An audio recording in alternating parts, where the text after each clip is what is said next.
നമുക്ക് ചെറിയൊരു ഇനോഗ്രേഷൻ പരിപാടിയുണ്ട്. അതിനായി ഇനോഗ്രേഷൻ നിർവഹിക്കുന്നതിനായി MLA ആന്റണി രാജു സാറിനെ സ്നേഹപൂർവ്വം ക്ഷണിക്കുന്നു.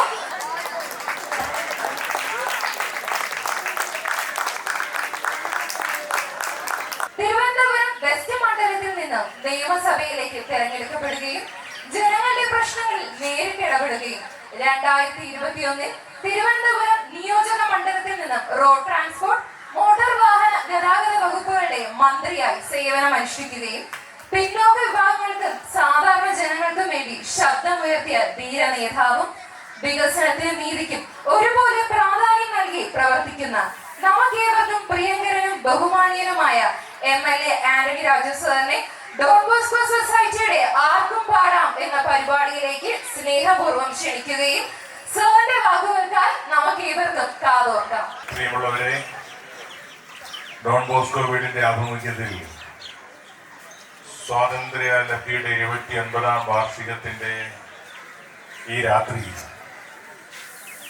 സംഗീതത്തിൽ ആറാടിക്കുവാനായിട്ടാണ് ഇവിടെ ഈ ഉജ്ജ്വലമായ പരിപാടി സംഘടിപ്പിക്കുന്നത്. ഇന്നിവിടെ നിങ്ങൾക്കെല്ലാം പാടാനുള്ള സ്വാതന്ത്ര്യം തന്നിരിക്കുകയാണ്. ഇതുവരെ ജീവിതത്തിൽ ഒരിക്കലും പാടാത്തവർക്കും പാടാനൊരു പ്ലാറ്റ്ഫോം. അപ്പോൾ അതുകൊണ്ട് പേടിക്കാതെ എല്ലാവർക്കും പാടാം.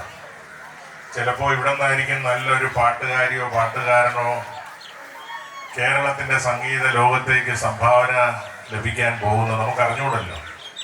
അവസരം കിട്ടാത്തതുകൊണ്ടാണ് പലപ്പോഴും നമുക്ക് നമ്മളുടെ പ്രതിഭകളെ കണ്ടെത്താൻ കഴിയാതെ പോകുന്നത്. ഇതുപോലെയുള്ള പ്രദേശങ്ങളിലും കഴിവുള്ള സാമർഥ്യമുള്ള പ്രഗത്ഭരായ വ്യക്തിത്വങ്ങൾ ഉണ്ട്. പക്ഷേ പലപ്പോഴും നമ്മുടെ കഴിവുകൾ പ്രകടിപ്പിക്കുവാനുള്ള അവസരം നമുക്ക് ലഭിക്കാറില്ല എന്നുള്ളതാണ് നമ്മുടെ പ്രതിഭകളെ കണ്ടെത്താൻ കഴിയാതെ പോകുന്നത്. അപ്പോൾ അത്തരം പവിഴമുത്തുകളെ കണ്ടെത്തുവാനുള്ള ഒരു പ്രയത്നം കൂടി ഇതിൻ്റെ പിന്നിലുണ്ട്. വെറും പാട്ടുപാടി അവസാനിപ്പിക്കുക എന്നുള്ളതല്ല. അങ്ങനെ നോക്കുമ്പോൾ ഇവിടെ ഡോൺ ബോസ്കോ നമുക്കറിയാം ഒരുപാട് സാമൂഹ്യ പ്രതിബദ്ധത നിറഞ്ഞ പ്രവർത്തനങ്ങൾക്ക് ജീവിതം ഒഴിഞ്ഞുവെച്ച ഒരു മഹാപ്രസ്ഥാനമാണ്. ജാതിമത ഭേദമന്യേ എല്ലാവരുടെയും നന്മയ്ക്ക്, എല്ലാവരുടെയും വളർച്ചയ്ക്ക്, സാമൂഹ്യ സാംസ്കാരിക വിദ്യാഭ്യാസ രംഗത്തെ നിങ്ങളുടെ വളർച്ചയ്ക്ക് ആവശ്യമായ എല്ലാ പിന്തുണയും നൽകിക്കൊണ്ട് അങ്ങനെ നമ്മുടെ പ്രദേശത്തിൻ്റെ ഒരു നവോത്ഥാനത്തിന് വേണ്ടി പോരാടുന്ന ഒരു മഹാപ്രസ്ഥാനമാണ് ഡോൺ ബോസ്കോ പ്രസ്ഥാനം തന്നെ. അത് അവരിലൂടെ നിങ്ങൾ അനുഭവിച്ചുകൊണ്ടിരിക്കുന്നു എന്ന് എനിക്കറിയാം. ഇതുപോലെ ഒരു പിന്നോക്ക പ്രദേശത്ത് ഇവിടെയുള്ള ആളുകളെ സമൂഹത്തിന്റെ മുഖ്യധാരയിലേക്ക് എത്തിക്കാൻ, ജാതിമത ഭേദമന്യേ എല്ലാവരെയും ഒരുപോലെ മുഖ്യധാരയിലേക്ക് എത്തിക്കുവാനുള്ള പ്രതിജ്ഞാബദ്ധമായ പ്രവർത്തനമാണ് നമ്മുടെ ഡോൺ ബോസ്കോയുടെ പിന്നിൽ അണിനിരുന്ന എല്ലാവരും നടത്തിക്കൊണ്ടിരിക്കുന്നത് നമുക്കെല്ലാം തന്നെ അറിയാം. അതിലൂടെ മാറ്റം രുചിച്ച് അനുഭവിച്ചറിയുന്നവരാണ് നിങ്ങളെല്ലാം തന്നെ. ഇന്ന് തന്നെ ഈ അർത്ഥവത്തായ പരിപാടി നമ്മുടെ ഈ പ്രദേശത്തുള്ള ആളുകൾക്ക് ഒരുമിച്ച് കൂടാൻ, അവർക്ക് പരസ്പരം അവരുടെ കഴിവുകൾ പങ്കുവയ്ക്കാൻ, അത് കേൾക്കാൻ, കാണാൻ ഒക്കെ തന്നെ ഉള്ള അവസരം ഒരുക്കുന്ന ഒരു മഹത്തായ യജ്ഞമാണ് ഇവിടെ നടക്കുന്നത്. സുഭാഷ് എന്നെ വിളിച്ചപ്പോൾ തന്നെ പറഞ്ഞു, ഇവിടെയാണ് പരിപാടി, തീർച്ചയായിട്ടും എത്തിച്ചേരണം. ആർക്കും പാടാമെന്ന പരിപാടിയാണ്. ഏതായാലും നമ്മുടെ പോലീസുകാരെ സാധാരണഗതിയിൽ നമുക്ക് അങ്ങനെ പാടി അധികം കണ്ടിട്ടില്ല അല്ലേ. രാത്രിയുമായിട്ട് അടിക്കാൻ പറ്റുന്നത് നമ്മൾ കണ്ടിട്ടുള്ളൂ അല്ലേ, അല്ലെങ്കിൽ ആരെങ്കിലും പിടിച്ചോണ്ട് പോകാനേ കണ്ടിട്ടുള്ളൂ. പക്ഷെ കാക്കിക്കുള്ളിലും ഒരു കലാഹൃദയമുണ്ട് എന്നുള്ളത് നമുക്ക് ഇന്ന് ബോധ്യമായില്ല നിങ്ങൾക്കെല്ലാം. അപ്പൊ അവസരം കിട്ടിയാൽ പോലീസിന് പാടാൻ, അടിക്കാൻ മാത്രമല്ല പാടാനും കഴിയും എന്ന് അദ്ദേഹം തെളിയിച്ചു കഴിഞ്ഞിരിക്കുന്ന നല്ല സുന്ദരമായിട്ട് പാടിയില്ലേ. പരസ്പരം കൈയടിച്ച് പ്രോത്സാഹിപ്പിക്കാൻ നമ്മൾക്ക് കഴിയണം. എങ്കിലാണ് അതിലൂടെയാണ് അവർക്കെല്ലാം ഒരു പാടാനുള്ളൊരു ആവേശം, അവരുടെ കഴിവുകൾ പ്രകടിപ്പിക്കാനുള്ളൊരു ആവേശം ഉണ്ടാകുന്നത്. നമ്മുടെയൊക്കെ ഈ സിനിമാ പാട്ടുകളൊക്കെ തുടങ്ങിയത് തന്നെ എപ്പോഴാണ്? മലയാളത്തിൽ 1938 എൻ്റെ ഓർമ്മ. 38 ബാലൻ എന്ന സിനിമയിലൂടെയാണ് സിനിമയിൽ ആദ്യമായി മലയാള സിനിമയിൽ പാട്ടുകൾ ആരംഭിക്കുന്നത്, ഉത്ഭവിക്കുന്നത്. അതിനുശേഷം ഇപ്പൊ കാലം മാറി ഒരുപാട് പ്രതിഭകളിലൂടെ കടന്ന് അന്ന് MK കമലം എന്നൊരു പാട്ടുകാരിയാണ് ആദ്യം മലയാള സിനിമയിൽ ആദ്യമായി ഒരു പാട്ട് പാടുന്നത്. MK കമലം ഇപ്പോൾ അതൊക്കെ എത്തി നമ്മുടെ യേശുദാസിലൂടെ, ജാനകിയിലൂടെ, ചിത്രയിലൂടെ ഇങ്ങനെ കടന്ന് ഒരുപാട് പ്രതിഭകളിലേക്ക് നമ്മൾ എത്തിക്കഴിഞ്ഞിരിക്കുന്നു.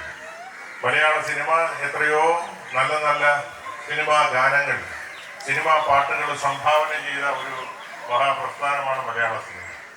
അങ്ങനെ മലയാള സിനിമയുടെ പാട്ടുകളാണ് തമിഴ് സിനിമയുടെ പാട്ടുകൾ. ഇപ്പോൾ കേട്ടു, മലയാളവും തമിഴും ഒക്കെ നമുക്ക് ഒരുപോലെ, ഹിന്ദിയും ഒക്കെ ഒരുപോലെ നമുക്ക് വഴങ്ങുന്നതാണെന്നുള്ളത് കൊണ്ട് ഈ പാട്ടുകളെല്ലാം മലയാളികൾ നന്നായിട്ട് ആസ്വദിക്കുന്നുണ്ട്. ഇപ്പൊ തന്നെ പാട്ടിന്റെ അർത്ഥമൊന്നും നമുക്ക് വലിയ പിടുത്തമില്ല. പണ്ടൊക്കെ ആണെങ്കിൽ പാട്ടിന്റെ അർത്ഥം നമുക്ക് നല്ല ബോധ്യമുണ്ട്. ഇപ്പൊ പാട്ടിനുള്ള അർത്ഥമുണ്ടോ? ഇല്ലല്ലേ. തന്തനാന തന്തനാന എന്താണ് അർത്ഥം എന്ന് ചോദിച്ചാൽ വല്ല പിടിയുണ്ടോ? ഒരു പിടിയില്ല. അപ്പോ അർത്ഥവത്തായ പാട്ടുകളുടെ ഒരു കുറവ് ഇപ്പൊ നമുക്കുണ്ട്. ഏതായാലും ഇവിടെ ഇപ്പോ നിങ്ങളുമായിട്ട് ഒന്നിച്ച് നമുക്ക് കൈകോർത്ത് എല്ലാവർക്കും ഒരുമിച്ച് ആസ്വദിക്കാനുള്ള ഒരു സുന്ദരമായ നിമിഷമാണിത്. നിങ്ങളുടെ കൂടിയിരിക്കുന്നത് എൻ്റെ പ്രസംഗം കേൾക്കാനല്ല എന്നെനിക്ക് നല്ല ബോധ്യമുണ്ട്. എത്രയും പെട്ടെന്ന് സാറി മൈക്ക് പരിപാടി അവസാനിപ്പിച്ച് ഞങ്ങൾക്ക് പാടാൻ അവസരം തരണമേ എന്നുള്ളതാണ് നിങ്ങളുടെ ഉള്ളിൽ പറയുന്നത് ഞാൻ കേൾക്കുന്നുണ്ട്.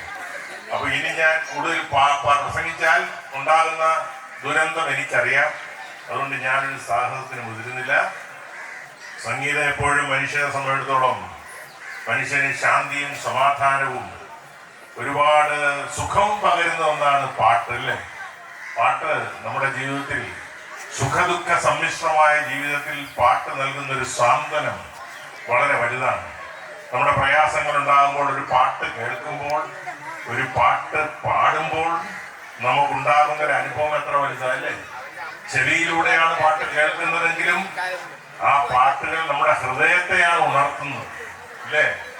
പല പാട്ടുകളും പല വരികൾ, പാട്ടിലെ പല വരികൾ കേൾക്കുമ്പോഴാണ് നമ്മൾ അറിയാതെ നമ്മൾ ചിലപ്പോ കരയും, ചിലപ്പോ ചിരിക്കും, അല്ലേ?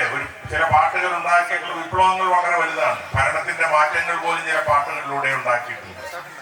പല പ്രസിദ്ധമായ പാട്ടുകളിലൂടെയാണ് ഭരണമാറ്റങ്ങൾ ഉണ്ടായിട്ട്. അത്ര ശക്തമാണ് നമ്മുടെ പാട്ടുകളുടെ സ്വാധീനം, വളരെ വലുതാണ്. സ്വാതന്ത്ര്യലബ്ധിക്ക് തന്നെ പല പാട്ടുകളുമാണ് സ്വാതന്ത്ര്യ സമരത്തെ പോലും ശക്തിപ്പെടുത്തിയിട്ടുള്ളത്. അങ്ങനെ പാട്ടിന്റെ സ്വാധീനം വളരെ വലുതാണ്.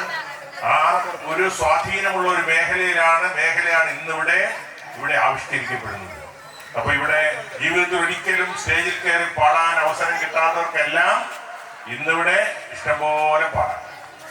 കാരണം കേൾക്കാൻ ആളുമുണ്ട്, നല്ല മൈക്കുമുണ്ട്. ഇതുപോലൊരു അവസരം ചിലപ്പോൾ ഇനി ജീവിതത്തിൽ കിട്ടിയെന്ന് വരില്ല.